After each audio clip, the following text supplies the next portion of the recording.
YouTube විකාශනයත් අපි නැවත ආරම්භ කරනවා. එතකොට අපට නැවත සම්බන්ධ වෙන්න පුළුවන්.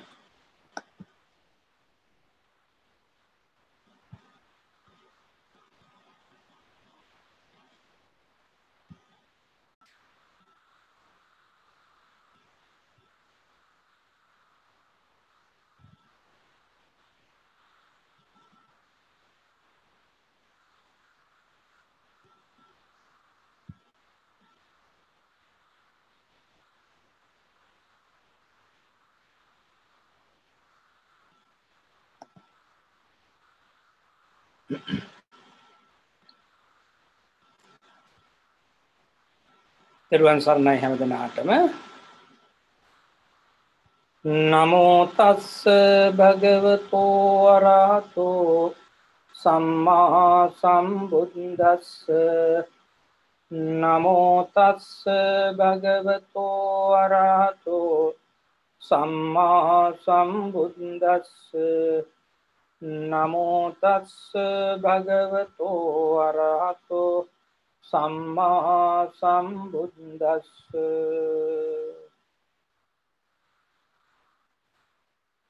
හොඳයි පින්වත්නි,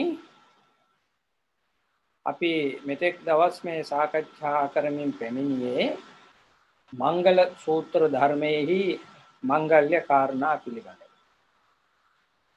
එතකොට අද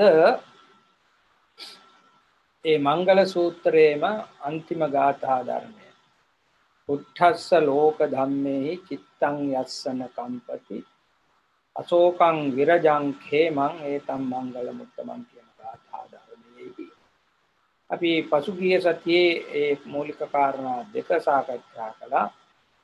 අෂ්ටලෝක ධර්මයෙන් කම්පා නොවීම සහ අශෝක ශෝක රහිත වීම, ශෝක නොවී සිටීම කියන කාරණා. අද දවසේ එතකොට අපිට නියමිත කරුණු දෙකයි තිබෙන්නේ ගාථා ධර්මයේහි. විරජං සහ khemං කියන කාරණා දෙක.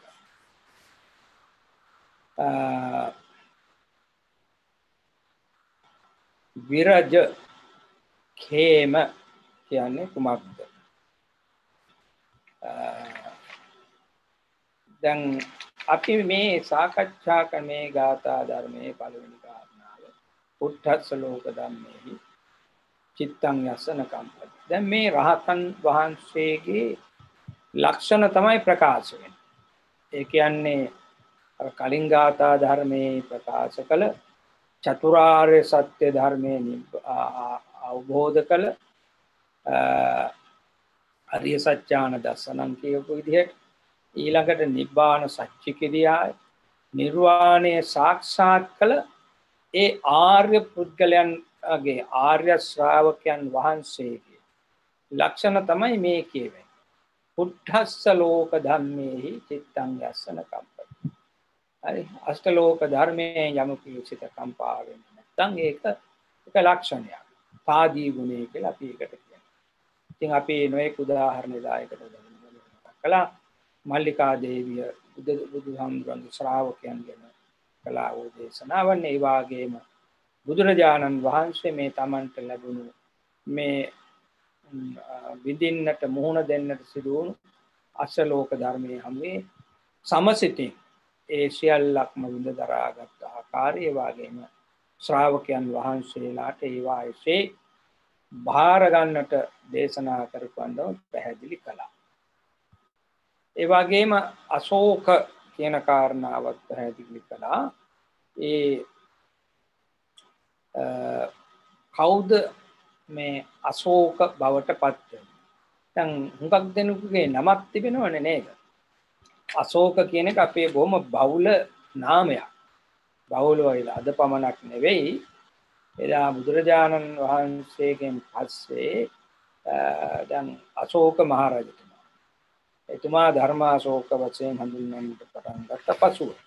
ඉතින් එහෙම ඒ නම අපේ මේ සිංහලයන්ට ඊළඟට පැමිණියා. එදා මිහිඳු මාහිමියන් මුළු ධර්ම දූත ලංකාවට වැඩම කළා.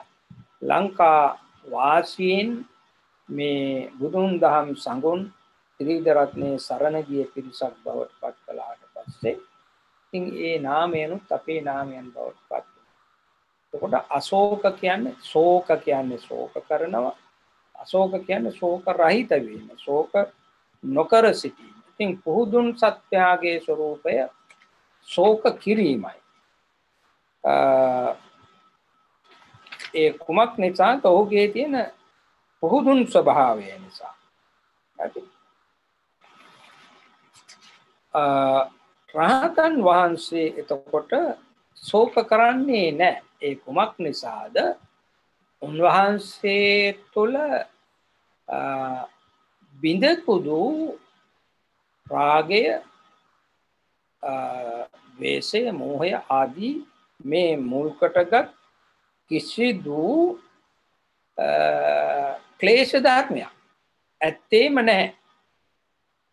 ඒ සියල්ලක්ම සම්පූර්ණයෙන්ම මුලිනු පුටා දැම්මා.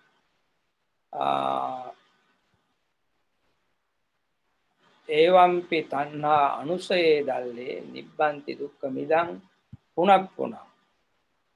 දැන් ඔය තණ්හාව කියන එක හරියට මුල් විහිදුණු වෘක්ෂයක් වාගේ කියනවා. ඉතින් වෘක්ෂයක්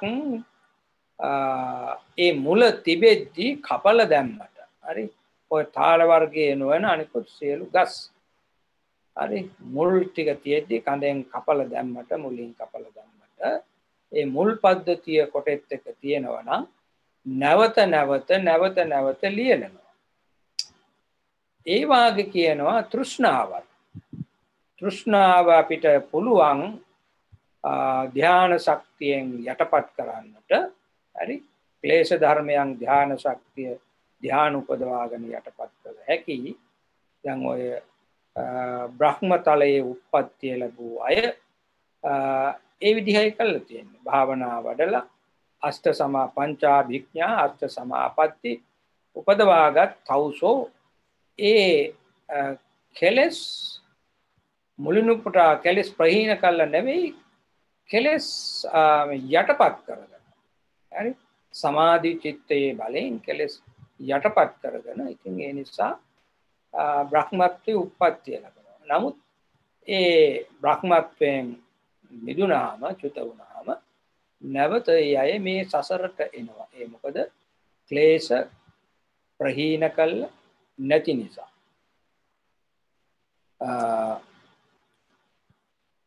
මේ ශෝක කරන්නට එතකොට හේතු වෙන්නේ අපි සියලු දෙනාම ඒ විදිහේ කෙලෙස් සහිත පුද්ගලයන් වීම නිසා. දැන් අර ධම්මපදයේ ගාථා ධර්මයක් තිබෙනවා, මම ඒක කැමතියි මතක් කරන්න. පමාදං අප්පමාදේන යදා නූදති පණ්ඩිතෝ පඤ්ඤා පාසාද මාරුය අශෝකෝ ශෝකිනින් පජා පබ්බතට්ඨෝ භුම්මට්ඨේ ධීරෝ බාලේ අවෙක්ඛති කියලා ඔය අප්පමාද වර්ගයේම ගාථා ධර්මයක් ධම්මපදයේහි. මොකද්ද මේ කියන්නේ? පමාදං අප්පමාදේ, අප්පමාදේන අප්‍රමාදයේ කරන කොටගෙන, හරි, නුවණැත්තා පඬිතයා අප්‍රමාදයෙන් ප්‍රමාදය ජය ගන්නවනවා. ජයගත්තද ඒ ජයගත් තැනත්තා හරියට පඤ්ඤා පාසාද මාරු, ප්‍රඥා ප්‍රාසාදයට, ප්‍රඥාව නැමැති ප්‍රාසාදයට නැගිලා, හරි, අශෝකෝ ශෝක රහිත පුද්ගලයෙක් බවට පත් වෙලා. ඒ මත ප්‍රඥා නැමැති ප්‍රාසාදයේ මත ඉඳගෙන දකිනවා කියනවා ශෝකිනින් පජං. තෘෂ්ණාව හේතුවෙන්, ක්ලේශ ධර්ම හේතුවෙන් ශෝකී ප්‍රජාව. දැන් ඔය ගාථා ධර්මයේ බුදුරජාණන් වහන්සේ දේශනා කළේ මේ මහා කාශ්‍යප මහරහතන් වහන්සේ මුල් කරගෙන. උන්වහන්සේ දවසක් දහවල් කාලයේ දාණයෙන් පසුබත් කාලයෙහි උන්වහන්සේ ධ්‍යානයට සමවැදිලා උන්වහන්සේ 이르දි ඥානයෙන් ලෝකයේ දෙස බැලුවා. මේ චුති උප්පත්ති වශයෙන් මේ භවයට එන එයින් පිටත් වන අය පිළිබඳව බල බලා හිටියා. මේක හරියට දැන් මෙන්න මේ විදිහේ උපමාවක් දක්වන්න පුළුවන්. මේ දැන් අපි දැන් අද මේ තාක්ෂණයේ දියුණුව නිසා අපි සවි කරගන්නවා මේ ආරක්ෂිත කැමරා. හරි. ඒ ආරක්ෂිත කැමරා හයි කරගෙන වටේට කැමරා විවිධ ප්‍රමාණයෙන් ඒවායේ දර්ශන තිරය මත වැටෙනවා. ඉතින් තිරයේ එක් කොටුවල ඒ කැමරාවට හසු වෙන්නේ මොකද්ද? ඒක අපිට දකින්න ලැබෙනවා. කවුරු හරි එන යන ඒවා ඔය අතරේ ඒ කැමරාව තියෙන ඒ ප්‍රදේශයේ කුරුල්ලෝ ඉගිලෙන ඒවා, බල්ලෝ පූසෝ යන ඒවා, හරි මිනිස්සු යන එන ඒවා, ඔය හැම දෙයක්ම ඒ කැමරා ඇසට වැටෙනවා. අර තිරේ දිස බලාගෙන ඉඳීමෙන් අපිට ඒක පේනවා. එතකොට කවුරු හරි මේ තිරේ තියෙන තැන ඒ ඉදිරි බස ඉඳගෙන බලා ඉන්නකොට මේ සියල්ලක් ඔහුට පේනවා. ඒ ළඟ තමන්ට පෙනෙන තෙක් මානෙ වුණට අර කැමරාසට වැටෙන සියල්ලක්ම ඔහුට දර්ශනය කරන්න පුළුවන්. ඉතින් එතන ඉඳන් ඔය සියල්ල දකිනවා. අන්න ඒ වාගේ දෙයක් තමයි මේ මහා කාශ්‍යප මහ රහතන් වහන්සේ මේ දකිමින් හිටියේ. උන්වහන්සේ ප්‍රඥා නැමැති ප්‍රාසාදයට නැගිලා හරි ශෝක රහිතව ශෝකී ප්‍රජාව දෙස බලමින් හිටියා. එතකොට පේනවා මව් කුසවල පිළිසිඳ ගන්න අය, මේ මනුෂ්‍ය භවය අත්හැරලා මේ මනුෂ්‍ය දේහය අත්හැරලා මේන් චුත වෙන අය, විවිධ සත්ව මේ ආත්ම භාවයන් උපදින අය, ඒ වායෙන් චුත වෙන අය, ඔය විදිහට සියල්ල දකිනවා. බුදුරජාණන් වහන්සේ ওই වෙලාවේ කල්පනා කළා මේ වෙලාවේ මහා කාශ්‍යප මහරහතන් වහන්සේ මොකද කරන්නේ? උන්වහන්සේගේ ප්‍රඥා ඇසින් උන්වහන්සේ බැලුව මහා කාශ්‍යප හාමුදුරුවන්ට. බලනකොට උන්වහන්සේට පේනවා මහා කාශ්‍යප මහරහතන් වහන්සේ තමන්ගේ 이르දි බල මහිමේ කරන කොටගෙන මේ සත්වයා සසර එහෙමේ උපදින හැටි, ඒන් චුත වෙන හැටි බලමින් ඉන්නවා. එහෙම දැකලා උන්වහන්සේ ඉදිරියේ 이르දි බලයෙන් පෙනී ඉඳලා දේශනා කරනවා. කාශ්‍යපය ඔය ඔබට පෙනුනට ඔය විෂය ඔබට මේ සම්පූර්ණ දර්ශනය වෙන්නේ නැහැ. හරි? ඕක බුදු ඇසට තමයි සම්පූර්ණ වශයෙන් දර්ශනය වන්නේ. මොකද ඔබට පෙනෙන්නේ නැහැ. දැන් ඔය අතර කොච්චරද කියන්න බෑ. හරි? මේ මව් කුස වල පිළිසිඳ ගන්නවා. ඒ මව්වරුවත් නොදැන ඒ මව් කුසෙන් ඒ අය චුත වෙලා යනවා. හරි? ඒක 100,000 ගණනින් නෙවෙයි ලක්ෂ ගණන්. ඉතින් ඔබට ඒව පෙනෙන්නේ නැහැ.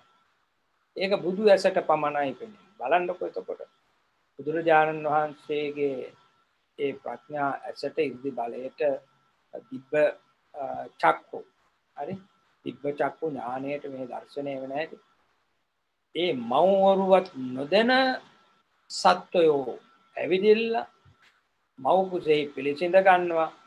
ඒ අයම නොදැන ඒ මව් කුසෙන් චුත වෙලා යනවා.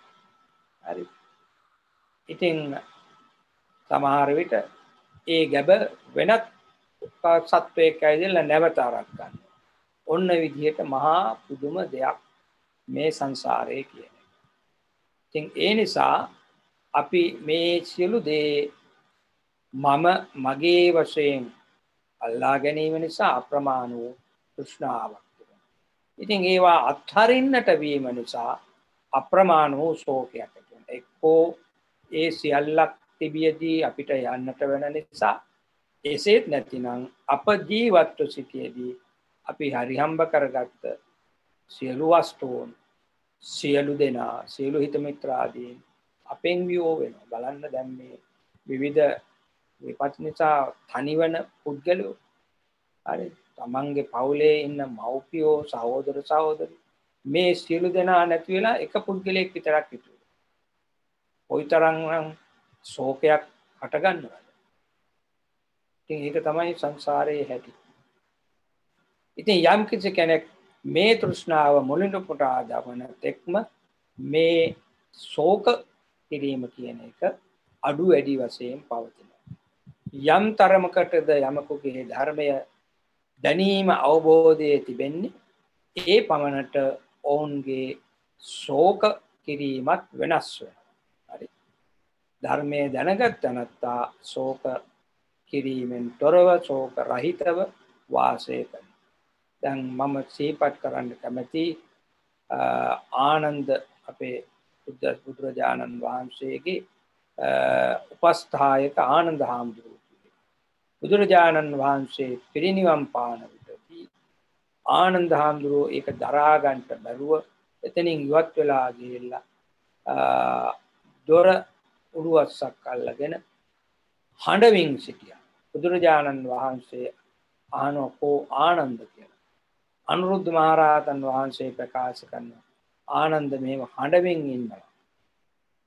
බුදුරජාණන් වහන්සේ ආනන්ද හාමුදුරුවෝ කැඳවලා විමසනවා මා ඔබට ප්‍රකාශ කළා නේද? හරි. මේ සියල්ල මේ විදිහට සිද්ධ වෙන බව. ඉතින් ඔබ ශෝක නොකර ධර්ම ස්වභාවය මෙනෙහි කරගන්න.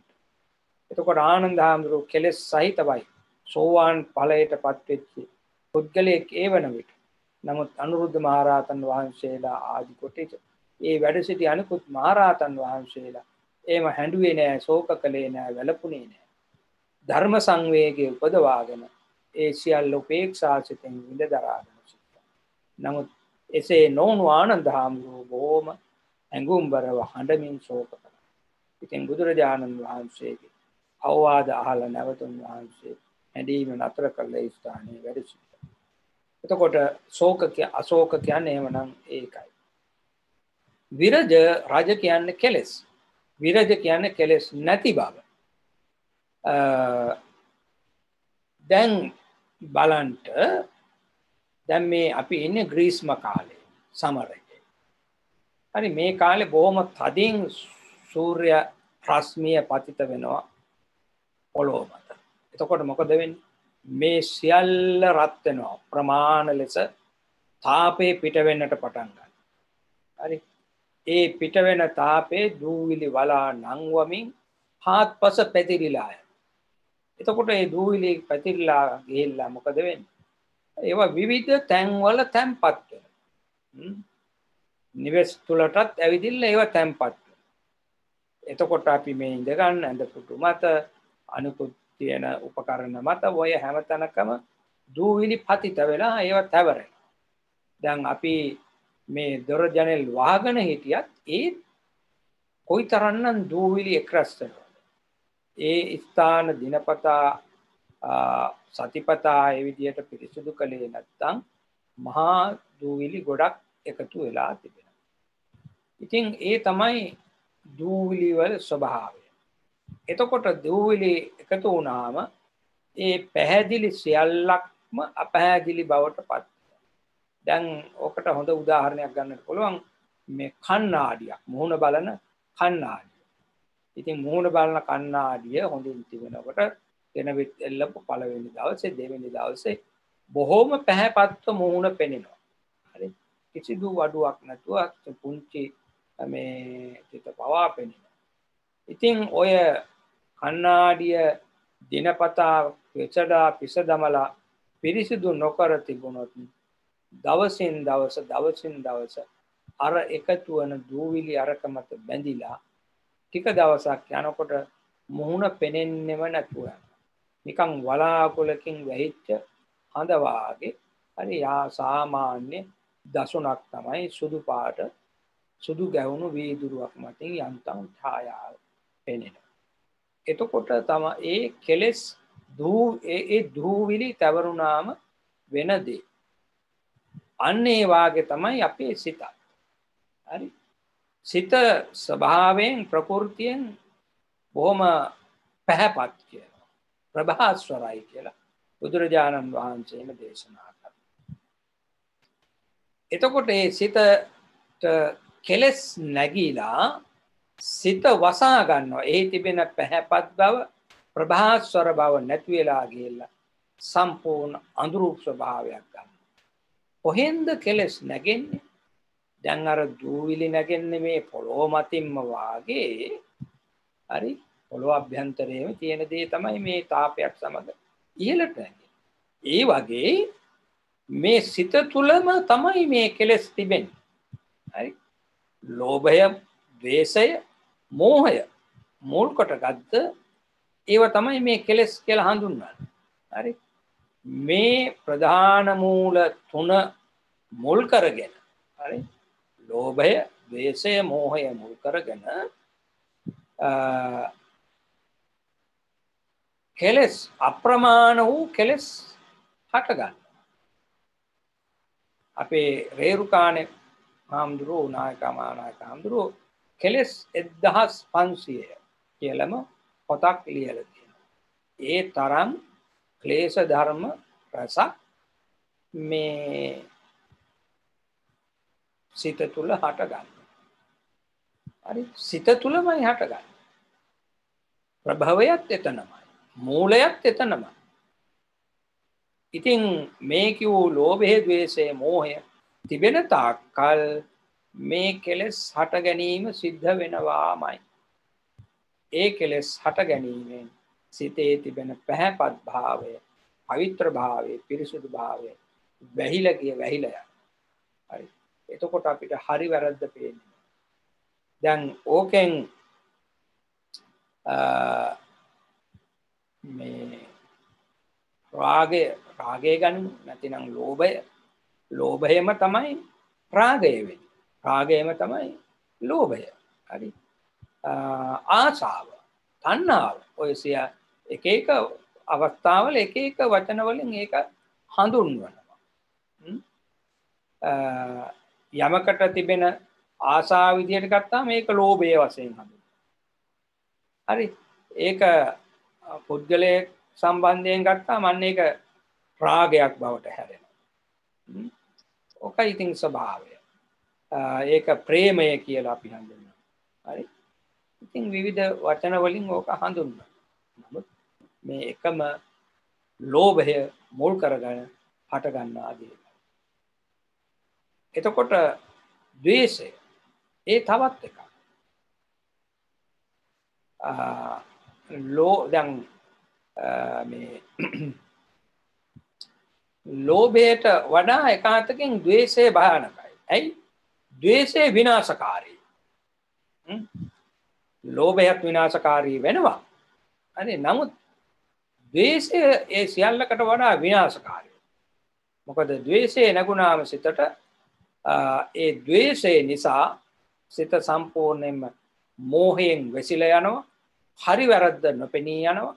හරි වැරද්ද අවබෝධ කරගැනීමේ ශක්තිය නැති වෙලා යනවා. ප්‍රඥාවන්ත භාවයෙන් නැති වෙලා සම්පූර්ණයෙන්ම අඥානවන්තයෙක් විදියට ක්‍රියාත්මක වෙලා හරි මහා මෝඩකම් කරනවා. දැන් ඔය අනතුරු විපත් කරගන්න මිනිස්සු, හරි, අනුන්ට ඉබඳු විපත් පමුණුවීමෙන් කරන්නේ කොහොමද? අනුනුත් විපතට පමුණවනවා, තමනුත් විපතටපත් වෙනවනේ. එතකොට ඒ සියල්ල අර ද්වේෂයෙන් සිත වැසී යාම නිසා සිද්ධ කරගන්න දේවල් ටික. ඉතින් ඒ ද්වේෂය පාලනය කරගන්න පුළුවන් වුණා නම් අර කරන මහා අපරාධ විපත්, අනුන්ට කරන විපත්, තමන්ටමත් කරගන්නා විපත් වළක්වා ගන්නට පුළුවන්කම තිබෙනවා. මේ ඒ ද්වේෂය පාලනය කරගත හැකි නම්.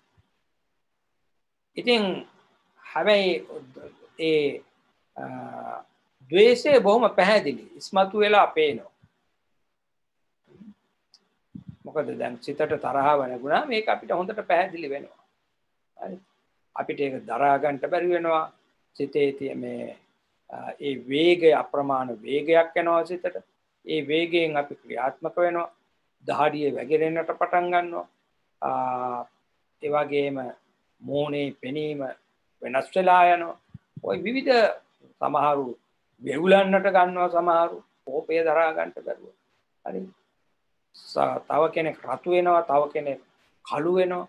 විවිධ ස්වරූපයටපත් වෙනවා ඒ ද්වේෂය සිතට නැගීම.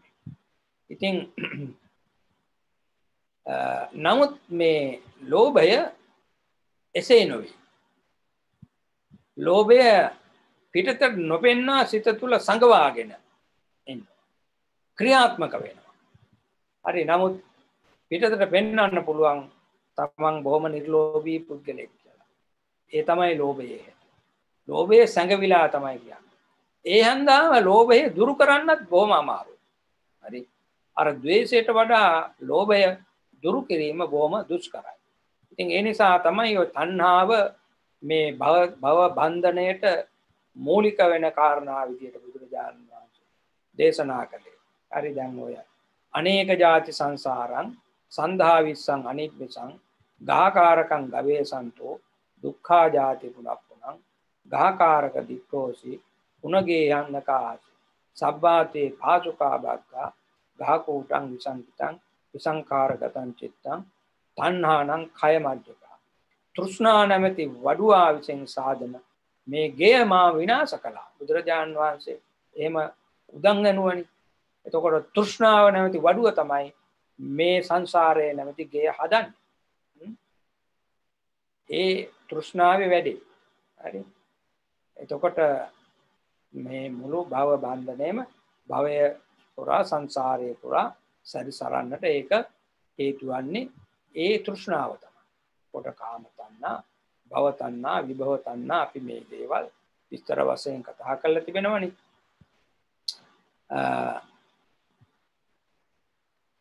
ඒ ලෝභයට වඩා මම ද්වේෂය භයානකයි කිව්වා. ඒක විනාශකාරී කිව්වා. නමුත් ඒක බොහොම පැහැදිලි දර්ශනය වෙනවා. ඒ වගේම නුවණැති පුද්ගලයාට ඒක පාලනය කරගන්නට පුළුවන්. හැබැයි ලෝභය ඊට වඩා දුෂ්කරයි. ඒකයි මම මතක් කළේ. හරි. ලෝභය ඊට වඩා ප්‍රහීන කිරීම බොහොම දුෂ්කරයි. ඒ තමයි හැටි. ලෝභය අර වාගේ විනාශකාරී නෑ. නමුත් ලෝභය තණ්හාව දුරු කිරීම ද්වේෂයට වඩා බොහොම දුෂ්කරයි. එතකොට ඒ ක්ලේශ දහම් තියෙනකන් අපි රජස් සහිත පුද්ගලයෙක්. හරි. පුද්ගලයෙක්. එතකොට ක්ලේශ ප්‍රහීන කළ පුද්ගලයා අන්න විරජ. අශෝක විරජ. කෙලෙස් රහිත පුද්ගලයෙක් බවට පත් වෙනවා. අර චතුරාර්ය සත්‍ය ධර්මය අවබෝධ කිරීම, නිර්වාණය සාක්ෂාත් කිරීමෙන් විරජ කෙලෙස් සහිත රහිත පුද්ගලයෙක් බවට පත් වෙනවා. දැන් කොහොමද චතුරාර්ය සත්‍ය ධර්මයේදී කියන්නේ යෝ තස්සායේව තණ්හා අශේෂ විරාග. අර කියන්නේ ඒක තමයි. අශේෂ විරාග. විරාග සම්පූර්ණයෙන්ම රාගය දුරු කළා. අශේෂ විරාග නිරෝධෝ ඡාගෝ පටිනිස්සග්ගෝ මුක්ති අනාලය. මේ ආලයෙන් සම්පූර්ණයෙන්ම මිදිලා. හරි. ඒකයි නිවන කියන්නේ. එතකොට ඒ තැනත්තා තුළ ආලය නෑ. ඒ වෙනුවට අනාලයයි තියෙන්නේ.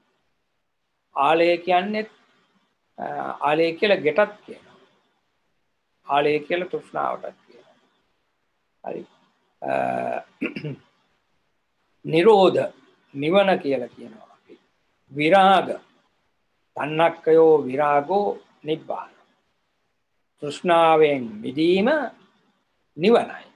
තණ්හක්කයෝ නිරෝධෝ නිබ්බාන. තණ්හාවෙන් නිරුද්ධ වීම, තණ්හාව දුරු කිරීම, නිරෝධ කිරීම නිවන. ඔය විදිහට මේ නිවන පිළිබඳව දේශනා කරනකොට කියනවා. එතකොට ඒ කියන්නේ විරජ භාවයට, කෙලෙස් රහිත භාවයට පත් වෙන පුද්ගලයාගේ ලක්ෂණය. කේම අපි ඊළඟ කාරණාවට යමු. කේම. දැන් මොකද්ද මේ කේම කියන්නේ? ക്ഷേම භූමිය කියලා ඔබ මේ වචනේ අහලා තියෙනවා. ക്ഷേම භූමිය කියන්නේ ඒ කියන්නේ කිසිදු බියක් සැකක් නැතිව හරි බොහොම සැහැල්ලුවෙන් සතුටෙන් ඉන්නට පුළුවන් ස්ථානය ക്ഷേම භූමිය. මොනම බියක්වත් ඇත්තේ නැහැ. එහෙම තැනක් තියෙනවා නම් ඒක ക്ഷേම භූමිය කියලා සඳහන් කරනවා. ඉතින් මේ හැම තැනකම බිය කියන එක පවතිනවා. හරි? මරණ බිය කියන එක මේ හැම තැනම පවතිනවා. ඒකෙන් මිදුණු තැනක් මේ කුමන භවයකවත් ඇත්තේ නැහැ. මේ පෘථිවිය මත අහසෙහි පෘථිවිය ඇතුළත පර්වත ප්‍රාන්තවල ගුහාවල මේ කොතනකවත් ඇත්තේ නැහැ කියලා බුදුරජාණන් වහන්සේ දේශනා කරනවා ධම්මපදයේ. න අන්තලික්කේ න සමුද්ධ මජ්ජේ න පබ්බතානං විවරම් පවිස්ස න විජ්ජති සෝ ජගතිප්පදේශෝ යත්තට්ඨිතෝ නප්පස හේත මච්චු. මාර්යාට වසඟ නොවන මාර්යා විසින් ආක්‍රමණය කළ නොහැකි භූමියක් මේ ලෝක ධාතුවේ කොතනකවත් ඇත්තේ නැත. හරි? මොන ලෝක ධාතුවට ගිහිල්ලා හිටියත් අපි දැන් කියන බ්‍රහස්පති කියනවා, අගාරු කියනවා, හඳ කොයි තැන්වල කොතන ගිහිල්ලා හිටියත් මරණයෙන් නිදහස් වීමක් නැහැ. මාරුගෙන් මාර්යාගෙන් නිදහස් වීමක් නැහැ. එතකොට යම් තැනක් තියෙනවා නම් අන්න ඒ තැන ക്ഷേම භූමිය. ඛේම කියන්නේ ඒකයි. සංස්කෘත වචනේ ക്ഷേම, පාලි වචනේ ඛේම. හරි? එතකොට මේ සංසාර බිය දුරු කළ තැනත්තා අන්න ඒ පුද්ගලයා ඛේම කියලා හඳුන්වනවා. එතකොට සංසාර බිය දුරු වෙන්නේ කොහොමද? දැන් මේ සතර යෝග කියලා කොටසක් තියෙනවා කාරණා ටිකක්. සතර යෝග කියනවා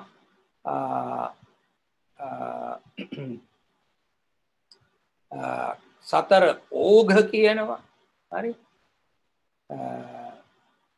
දැන් ඕඝ කියන්නේ සැඩ පහරට ඕඝය. හරි? බොහොම වේගයෙන් ගලා යන ජල ප්‍රවාහය ඕඝය. එහෙම නැත්නම් වායු ධාරාව. ඔකට ඕඝය කියනවා. හරි? එතකොට ඒකේ ස්වરૂපය තමයි බොහොම වේගයෙන් ගලාගෙන යනවා. කාටවත් මේ ඒකේ විරුද්ධව යෑමක් නැහැ. ඒකට අසු වුණාම දැන් ඔය සැඩ පහරට අසු වුණාම දිගට ඇදිලා හරි? මහා සාගරේ එහෙම දිය වැල් තියෙනවා. ඒ දිය ඒක ඒ ඕඝයට අසු වුණාම කොයිතරම්නම් දුර ඇදිලා යයිද කියන්න දන්නේ නැහැ. හරි? ඒ වගේ විදිහට දැන් මහා සාගරේ ඒ විදිහට තියෙනවා. ඒ විදිහෙන්ම මේ අභ්‍යවකාශයේ ඒත් තියෙනවා වායු ධාරාව. ඒකටත් ඇදුනහම අවුනාම ඇදිලා යනවා වේගයෙන් ඇදිලා. ඉතින් ඒ තමයි ඕඝී ස්වභාවය. එතකොට මේ ධර්මයේ කියනවා සතර ඕඝ. එහෙම නැත්නම් සතර යෝග කියනවා. ඒ මොනවද? කාම, භව, දිට්ඨි, අවිජ්ජා. කාරණා හතරයි. කාම ඕඝ, එහෙම නැත්නම් කාම යෝග, භව යෝග, දිට්ඨි යෝග, අවිජ්ජා යෝග. මේවට යෝග කියලා කියනවා මොකද සංසාරේ අපිව යොදවන නිසා. අපි සංසාරයෙහි යොදවනවා. අපිව සංසාර ගමනේ යොදවනවා. දැන් බලන්න මොනවද? කාම. කාම කියන්නේ මොකද්ද? වස්තුකාම, ක්ලේශකාම.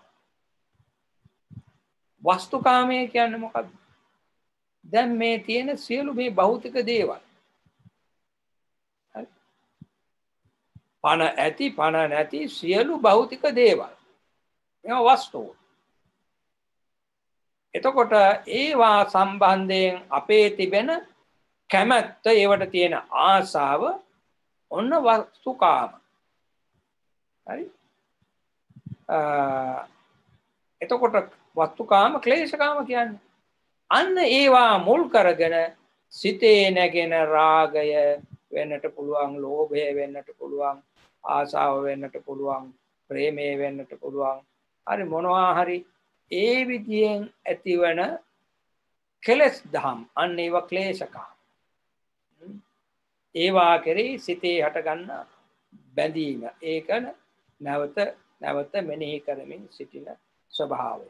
එතකොට ඔය අප්‍රමාණ ඇති වෙන ඊර්ෂ්‍යාව, නොයිවසීම මේ ආදී සියල්ලක්ම ඒ නිසා සිද්ධ වෙන දේවල්.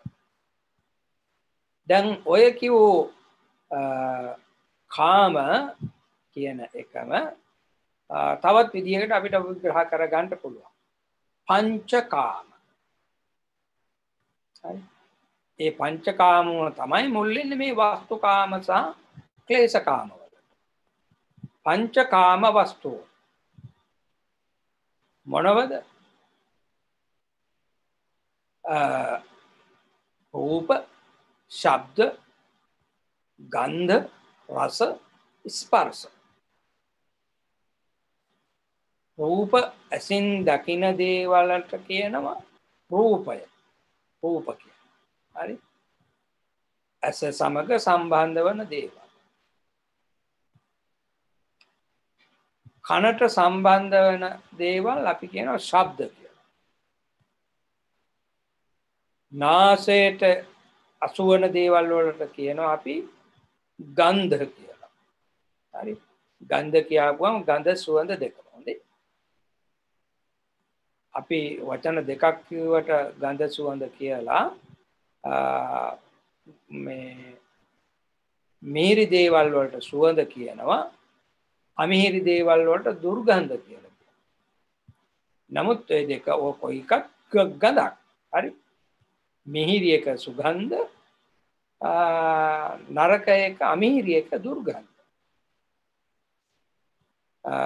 ඊළඟට දිවට දැනෙන දේ රස, කයට දැනෙන දේ පහස.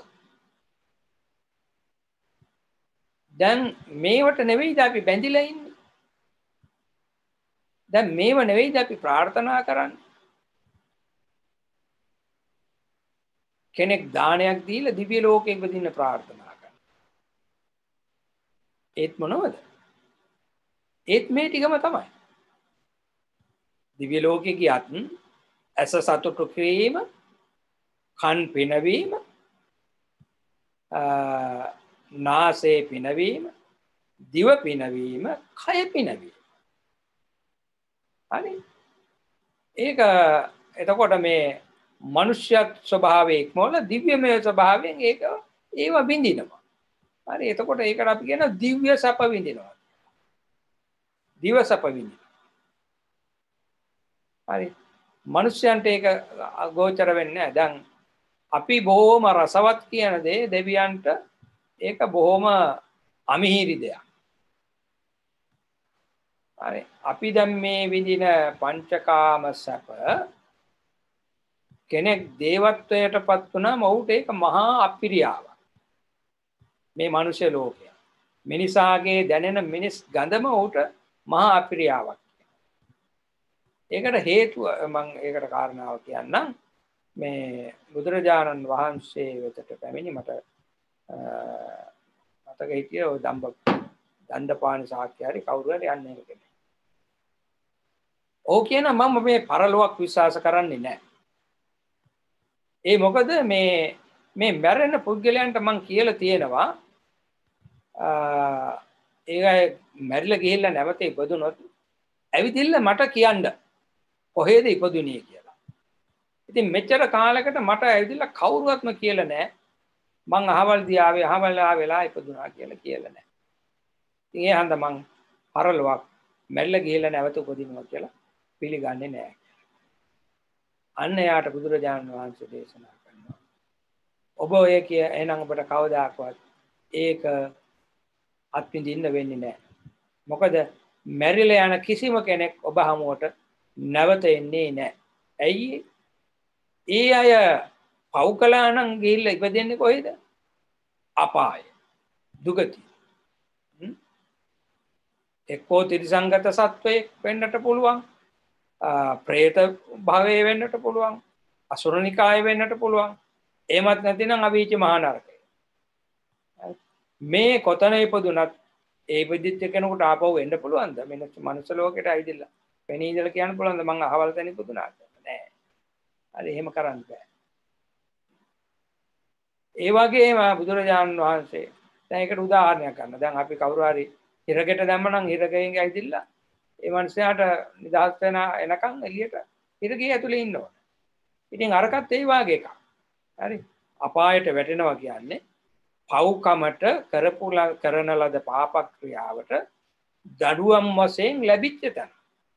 එතකොට ඒ පාපය කිරීමෙන් ඒ ඇති කරගත්ත කර්ම ශක්තිය ගෙවි යන කම්ම ඒ දුගතියෙන් මිදෙන්නට බෑ. එළියට ඇවිදලා කියලා යන්න බෑ. අවලාට පණිවිඩය කියන්න තියෙනවනේ කියලා එන්නට පුළුවන් කමක් නෑ. ඒක අපායෙන් මිදලා. හරි. ඒ පාප කර්මයේ ගෙවි යන කම්ම එතන ඉන්නට වෙනවා. ඊළඟට දිව්‍ය ලෝකේ ඉපදුනා නම් කෙනෙක් බුදුරජාණන් වහන්සේ දේශනා කරනවා. ඒ තනත්තා කවදාකවත් ඔබ හමුවට එන්නේ නැහැ. මොකද දිව්‍ය ලෝකේ ඉපදිච්ච අයට හරියට ඒ තනත් ඒක හරියට උදාහරණයක් කියනවා. බුදුරජාණන් වහන්සේ කෙනෙක්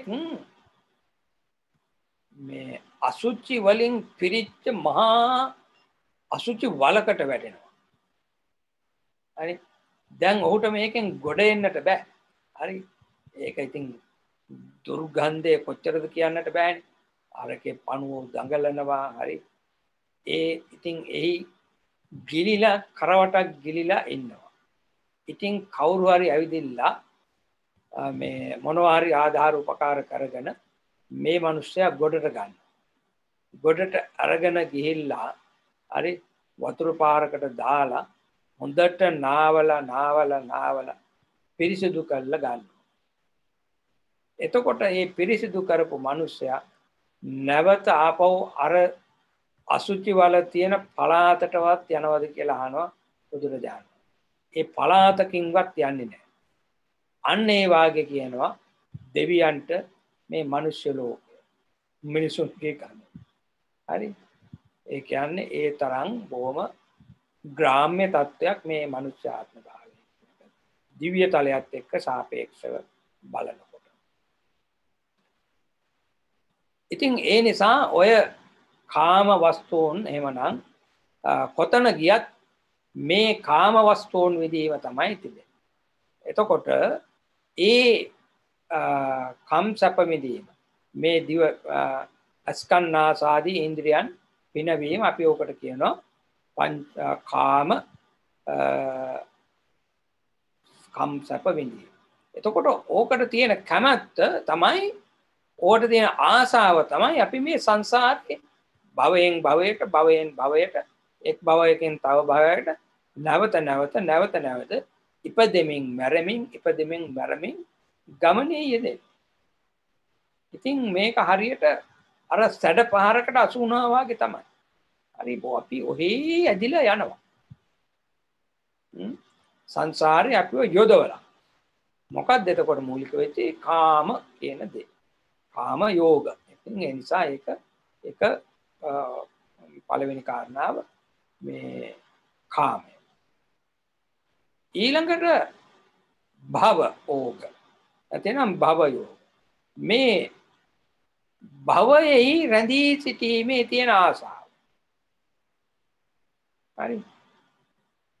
අපි දිව්‍ය ලෝකේ ප්‍රාර්ථනා ඉපදෙන්න ඕන කියලා ප්‍රාර්ථනා කරනවා කියන්නේ මොකද්ද?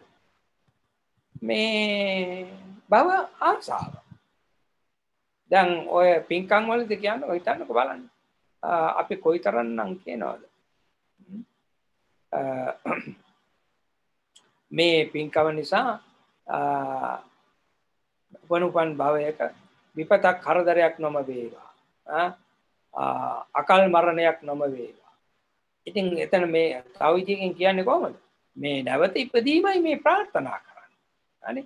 අර විදියට අකාලේ මරණයක් නැතුව මේ හොඳින් ඉපදිලා හොඳින් ජීවත් වෙන්න පුළුවන් වේවා. ඉතින් ඒ කියන්නේ මේ භව ආසාව, භව තෘෂ්ණාව. ඉතින් ඒක අපි සියලු දෙනා තුළම තියෙන එක. අඩු වැඩි වශයෙන් තිබෙන එක.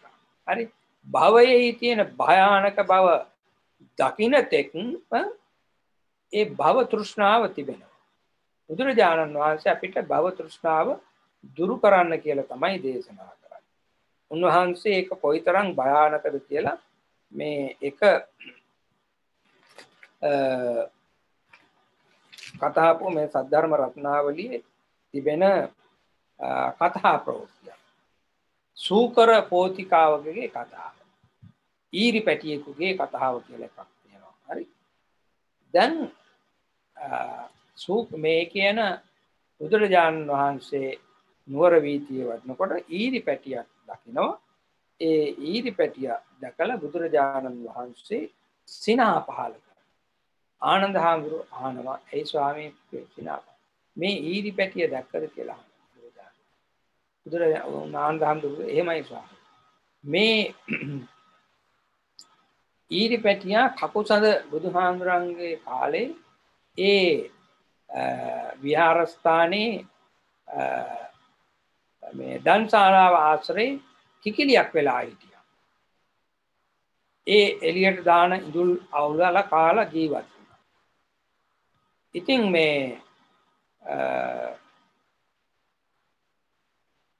මේ බවුන් වඩන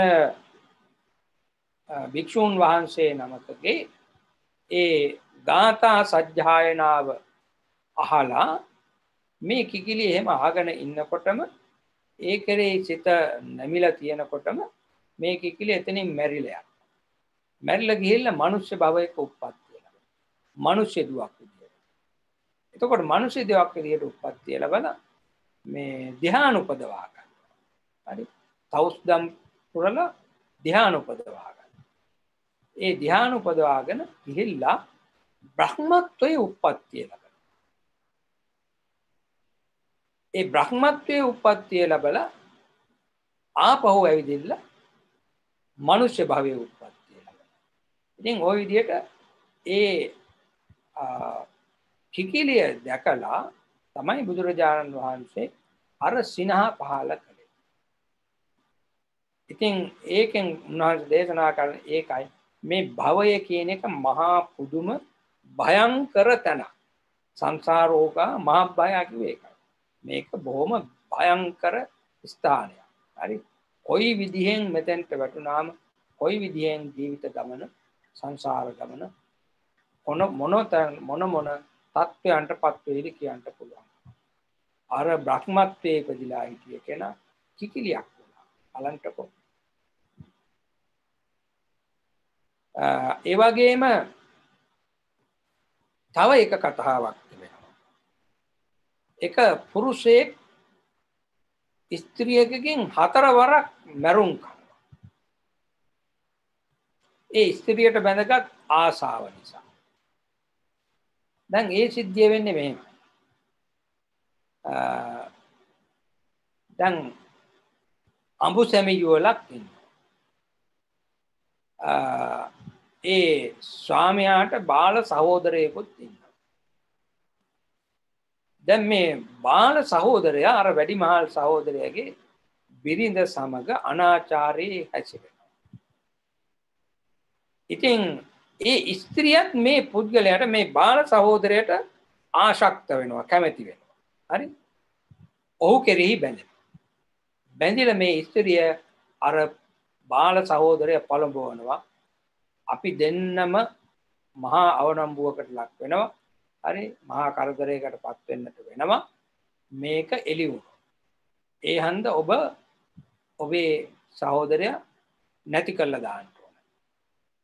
ඉතින් මේ ස්ත්‍රිය නැවත මේක කියනකොට මේ සහෝදරයා මොකද කළේ?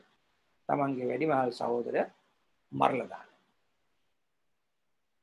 හැබැයි ඒ ස්වාමියාත් අර ස්ත්‍රිය කෙරෙහි අප්‍රමාණ වූ බැඳීමකින් තමයි හිටියේ. ඒ බැඳීම නිසාම ඒ මිනිසයා මරණයටපත් වෙලා ගිහිල්ලා ඒ ආශ්‍රයේම උපදිනවා ගැරඬියෙක් වෙලා. මහා පත ගැරඬියෙක් වෙලා උපදිනවා. ඉතින් ගැරඬියෙක් වෙලා ඊට පස්සේ ලොකු වෙලා මහා පත ගැරඬියෙක්. මේ ගැරඬිය නිතර මේ නිවසට ඇවිදilla වහලේ මේ යනවා. එහෙම ගිහිල්ලා අර ස්ත්‍රිය ඉන්න තැන් වලට ඇවිදින්න ඇඟට වැටෙනවා. වැටිලා ඇඟේ වෙලෙනවා. දැන් මෙහෙම වුණා මේ ඉස්සෙට කල්පනා වුණා මේ මැරිලා ගිය මිනිස්සයාවක්ද මෙහෙම වුණේ කියලා අර තමන්ගේ ස්වාමියාටම කියලා මේ ගැරන්ඩිය මරලා දානවා. හරි. ඔන්න පිරිමි අර මිනිස්සය භාවයේදී කුටක මරනවා. ඊළඟට මේ ගැරන්ඩිය ආත්ම භාවයේදී මේ ඔන්න මේ දෙවෙනි සැරේට මරනවා. ඊළඟට ඒ ගැරන්ඩිය ආත්ම භාවයෙන් එතකොට ඒ විදිහට මරුණාම මිදිලා ගියා. මිදිලා ගිහිල්ලා නැවත ඒ නිවසේම බල්ලෙක් වෙලා ඉපදෙනවා. හරි. බලු ආත්මය. ඒත් හේතුව කොහොමද? ඒත් අර ස්ත්‍රියට තිබිච්ච බැඳීමමයි. බැඳීම අතහැර යන්නට බැරි කම. එතකොට එහෙම බලු ආත්මේ ඉපදිලා මේ ස්ත්‍රී යන තැන මේ බල්ලා එනවා පස්සෙන් එන්නට පටන් ගන්නවා. දැන් මේ ස්ත්‍රියට මේ නිසා මහා අවනම්බුවක් ඇති වුණා. හරි. ඉතින් ඒ අවනම්බුවෙන් මිදෙන්න මේ ස්ත්‍රිය මොකද කළේ? නැවතත් මේ බල්ලා මරවල දැම්මා. ඔන්න තුන්වෙනි පාරටත් මරණයටපත් වුණා. දැන් ඒත් බැඳීම දුරු වුණේ නැහැ. ඒ බලු ආත්මයෙන් මිදලා ගිහිල්ලා නැවත මේ ගෙදරම එළදෙනකට දාව වහුව පැටියෙක් වෙලා උපදිනවා. ඒ වහු පැටියත් එහෙමයි. හරි. ඕත් මේ ස්ත්‍රිය පසුපස්සේම යන්නට පටන් ගන්නවා. ඉතින් ඒ කරදරේ ඒකත් මහා කරදරයක් කියලා මේ ස්ත්‍රිය මේ වසු පැටියවත් මරවලා දානවා. දැන් ඔන්න හතරවෙනි වතාවටත් මරුන් කෑවා. පස්වෙනි වතාව නම් මරුන් කෑවේ නෑ. ඇවිදින්න උපදිනවා මේ ස්ත්‍රියකේම කුසෙහි දරුවෙක් විදියට. ඔය තමයි මේ බැඳීමේ ස්වභාවය. ඇයි මෙහෙම වෙන්නේ එතකොට? මේ තමයි මේ අතහැරිය යාමේ නොහැකිකම. භව තෘෂ්ණාව. හරි? ඒ අවස්ථාවේ තිබෙන ක්ලේශ ස්වභාවය අනුව කොයි හරි ගිහිල්ලා උපදිනවා. භව තණ්හා. කියනකම් එහෙම. කාමෝග, භවෝග, ditthියෝග. තුන්වෙනි කාරණා. ඒකත් මහා භයානක එකක්. දැන් මිනිස්සු මේ ගහ මරා ගන්නෙ මොනවද? එක්කෝ තමන් සන්තක දේවල් ඒවාට හානියක් වෙලා ඒවා වලින් කවුරු හරි පැහැර ගනී කියලා එහෙම නැත්නම් තමන්ගේ ඉන්න පිරිසට කරදරයක් වුණා ওই විවිධ කාරණා ඒක. තව ඔය අතර පිරිසක් රණ්ඩු දබර ඇති කර ගන්නවා. තම තමන් විශ්වාස කරන විශ්වාසයන් මත පදනම් කරගෙන. දැන් බලන්න ඔය දේශපාලන කාලයට මිනිස්සු ගහ බැන මරාගන්නේ මොනව නිසාද? තමන් විශ්වාස කරන ඒ දෘෂ්ටිය නිසා. හරි? ඒ වෙනුවෙන් පෙනී ඉඳලා වාද කළා ඒවා කෙලවර වෙන්නේ. එතකොට මේ රණ්ඩු සරුවල් වෙලා ගහගෙන කපාගෙන පොටාගෙන මරාගෙන තමයි අන්තිමට වෙඩි තියාගෙන ඉවර වෙන්නේ. මොකද්ද? දෘෂ්ටිවාද. අපි තමයි හරි. අපේ මතය තමයි හරි. ඒකත් එතකොට අපිව මේ සංසාරයේහි යොදවන කාරණාව. දිට්ඨි යෝග. නැතිනම් දිට්ඨි යෝග. දැන් ඕක මොකක්ද මුල් වීමෙන්ද ඇති වෙන්නේ? මේ මම කියන එක තමයි මුල් වෙන්නේ. මම මගේ දේවල් මගේ පිරිස මගේ අදහස්. හරි?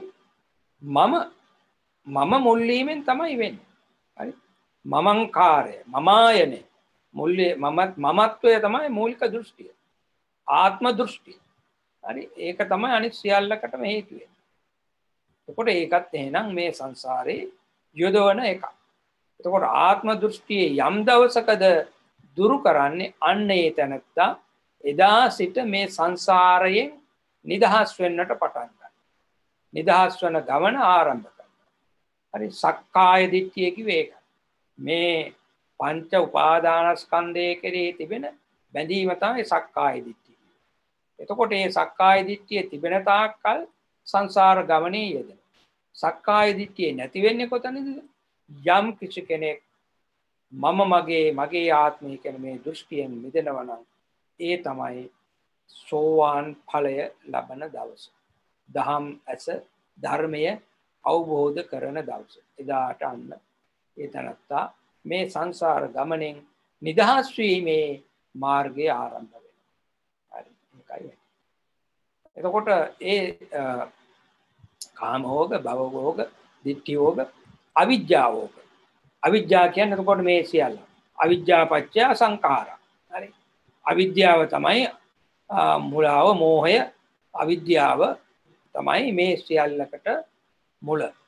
සංස්කාර හට ගැනීමට මුල. ඒකත් එතකොට යම් කිසි කෙනෙක් මෙන්න මේ කියන සතර යෝගයන්ගෙන් මිදුණා නම් අන්නේ තනත්තාට නැවත මේ සසර උපදී කියලා බියක් ඇත්තේ. ඇති වෙන්නට දෙයක් නැහැ, නැති වෙන්නට දෙයක් නැහැ. දැන් අර මණිකාර කුළුපග තිස්ස ආම්ද්‍රෝ මතක් කරන්ට. හරි ඒ කතාව මම කෙටියෙන් මතක් කළා. අවද දවසේ සාකච්ඡාව ආරම්භ කරන්න. අවසන් කරනවා. මණිකාර කුළුපග තිස්ස ආම්ද්‍රෝ රහතන් වහන්සේ. උන්වහන්සේ මේ මණික් පවුලකට බොහොම කුළුපගව හිටියා.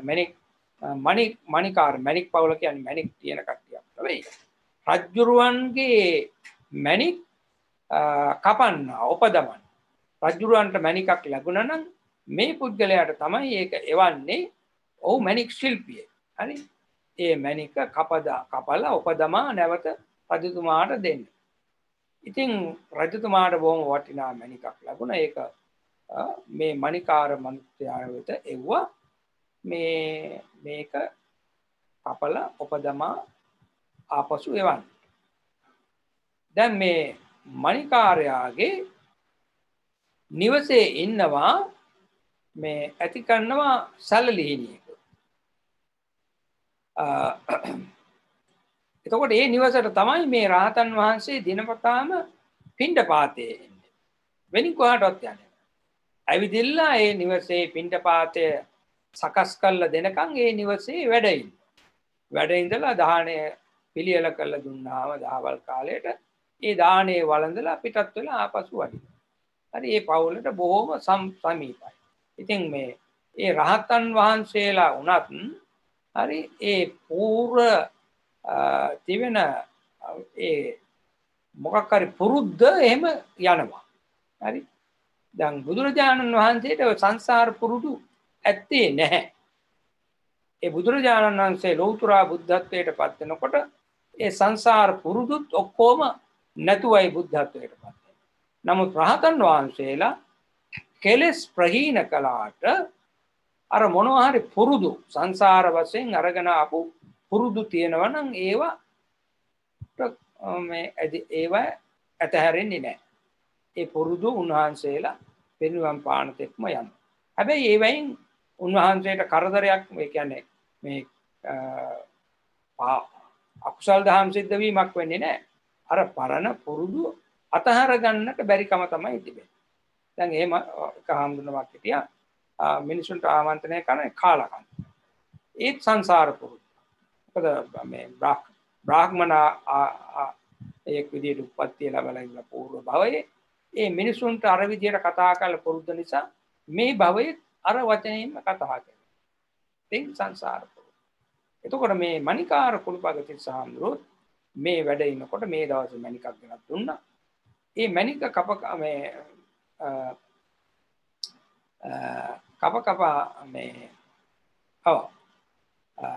මේමයි. එතකොට ඔය අතර දැන් මේ හැමදෙරන්ට දානේ දෙන්න මේ දින ලැබිලා තියෙනවා මේ මාංශය. ඒ මාංශය මේ මිනිස්සයා තමන්ගේ බිරිඳට කපලා පිළියෙල කර දෙමින් ඉන්නකොට තමයි මේ මණික ගෙනවිත් අතට දුන්නේ. එතකොට මේ ශිල්පියා ඒ මණික ගත්තේ අර ලේ තවරිච්ච අතින්ම තමයි. ඒ ලේ තවරිච්ච අතින්ම අරගෙන ඒක පැත්තකින් තීවා මේස උඩින් තීවා තියලා ඔහු ඒ මස් ටික කැපීම කළා. හරි. දැන් මේ මස් වල එතකොට ලේ සුවඳ තියෙනවනේ.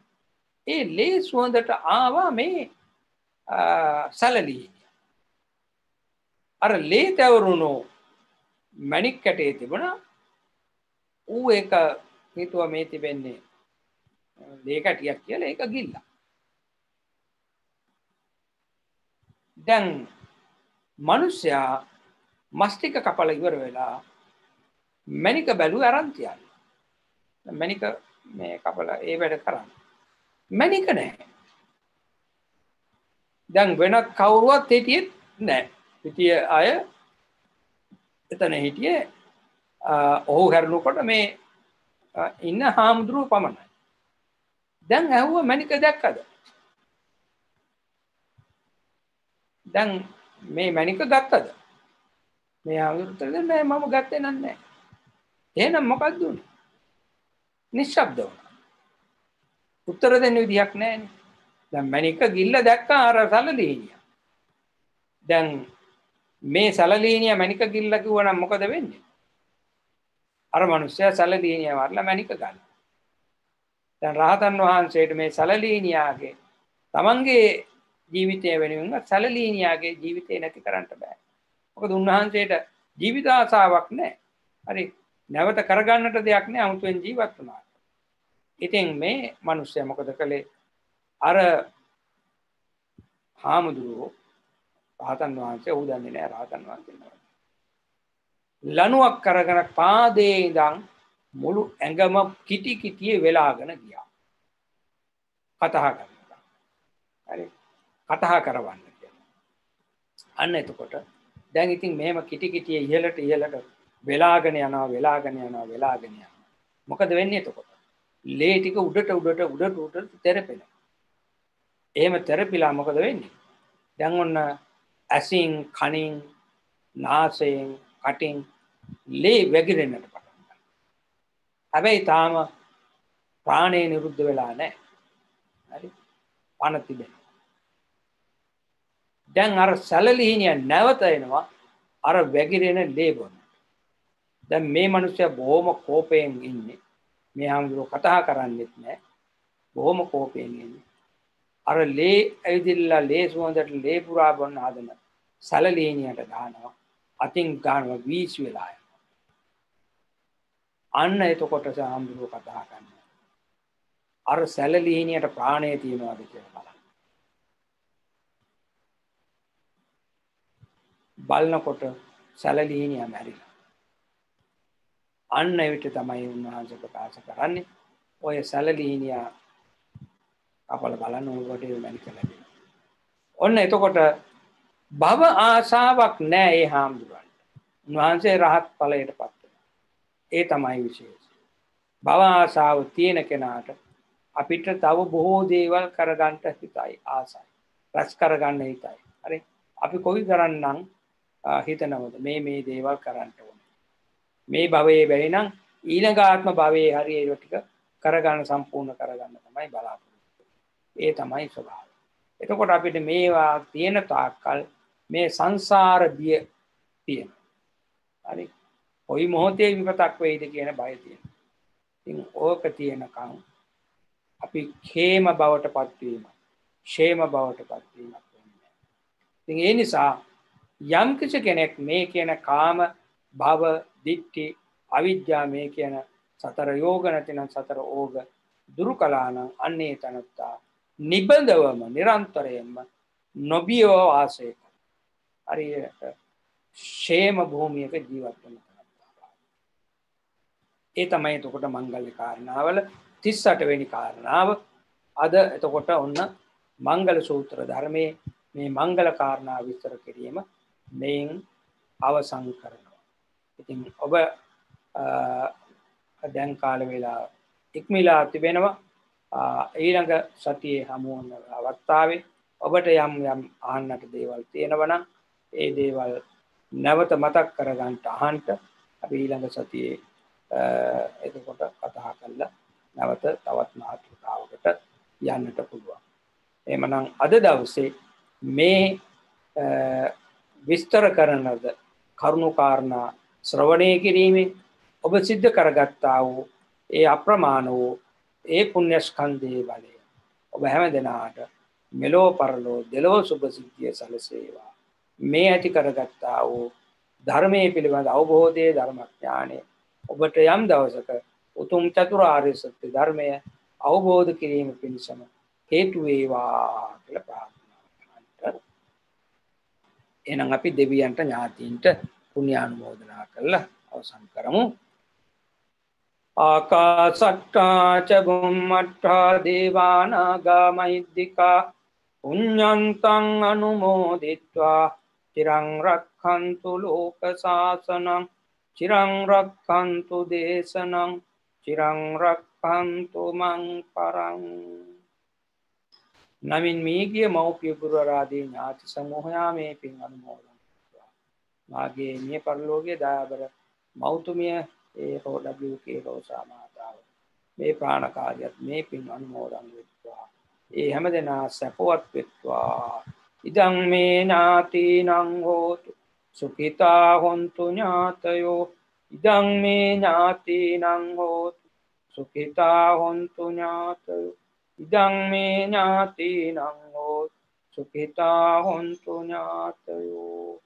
එමනම් මේ ධර්ම ශ්‍රවණය කළ ඔබ හැම දෙනාට ඒ වගේම විශේෂයෙන් විහාරස්ථානයේ වැඩවසන භික්ෂුන් වහන්සේලාට අද දවසේ යාචන කාලයේ දහවල් කාලේ ඒ දානයේ පිළිගන්නවට ප්‍රමාත්මය අයෝමා මහේස්වල ඇතුළු කොට ඒ පිරිස ඒ වගේම බලවත් මාත්මය ඇතුළු මේ සියලු දෙනා ශ්‍රීපත් කරමින් පුණ්‍යානුමෝදනා කරනවා. හැම දෙනාට මේ පින්වත් වේවා. ඒ හැම දෙනාගේ මෙලොව පරලොව දෙලොව අභිවෘද්ධිය සැලසේවා. අපි හැම දෙනාට උතුම් නිවන් පිණසම මේ සියලු පුණ්‍ය සම්පatti හේතු වේවා ප්‍රාර්ථනා කරමු. ඉමිනා පුඤ්ඤ කම්මේන මාමේ බාල සමාගමු සතං සමාගමෝ හෝතු යාව නිබ්බාන පත්තිය. ඉදං මේ පුඤ්ඤං ආසවක්ඛයාවං හෝතු සබ්බ දුක්ඛා පමුඤ්චතු. එහෙමනම් වන්දනා කරගන්න හැමදෙනාම. අභිවාදන සීලස්ස නිච්ඡං වද්ධාපචාය චත්තාරෝ ධම්මා වඩ්ඩಂತಿ ආයුවන්නෝ සුඛං බලං ආයුරාෝග්‍ය සම්පatti සග්ග සම්පatti මේවච අතෝ නිබ්බාන සම්පatti ඉමිනාතේ සමිඤ්ජතු. සාසාදු. එනං තෙරුවන් සරණයි. හෙට දවසේ ධර්ම දේශනා දවස බණ කියන දවස හෙට ධර්ම දේශනාව අපේ කුඩගම්මන ශීල රතන හාමුදුරන් වහන්සේ විසින් සිද්ධ කරන්නේ. අද සුපුරුදු වෙලාවටම තමයි හෙට දවසෙත් ආරම්භ වෙන්නේ. 7:00ට ගිලන්පස බුදු පූජාව 8ට ධර්ම දේශනා. එහෙනම් හොඳයි හෙට දවසේ මොනවාට තෙරුවන් සරණයි හැමදෙනාට. තෙරුවන් සරණයි හැමදෙනාට. තෙරුවන් සරණයි.